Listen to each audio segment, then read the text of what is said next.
بسم الله الرحمن الرحيم يا أيها المزمل قم الليل إلا قليلا نصفه أو انقص منه قليلا أو زد عليه ورتل القرآن ترتيلا إنا سنلقي عليك قولا ثقيلا إن ناشئة الليل هي أشد وطئا وأقوم قيلا إن لك في النهار سبحا طويلا واذكر اسم ربك وتبتل إليه تبتيلا رب المشرق والمغرب لا إله إلا هو فاتخذه وكيلا واصبر على ما يقولون واهجرهم هجرا جميلا وذرني والمكذبين أولي النعمة ومهلهم قليلا إن لدينا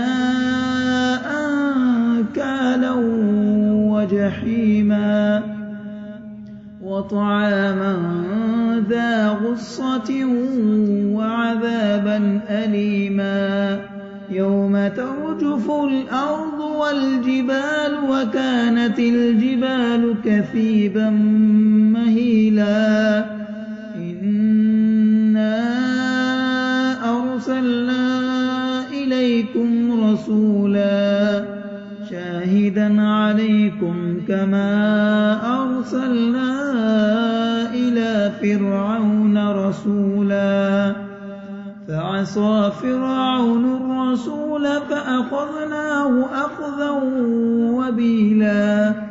فكيف تتقون إن كفرتم يوما يجعل الولدان شيبا السماء منفطر به كان وعده مفعولا إن هذه تذكرة فمن شاء اتخذ إلى ربه سبيلا إن ربك يعلم أنك تقوم أدنى من ثلثي الليل ونصفه وثلثه وطائفة من الذين معك والله يقدر الليل والنهار علم أن لن تحصوه فتاب عليكم فاقرؤوا ما تيسر من القرآن علم أن سيكون منكم مرضى وآخرون يضربون في الأرض يبتغون من فضل الله وآخرون يقاتلون في سبيل الله فاقرؤوا ما تيسر منه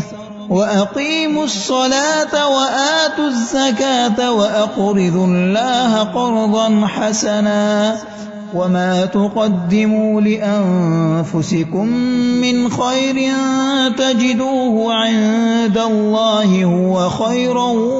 وأعظم أجرا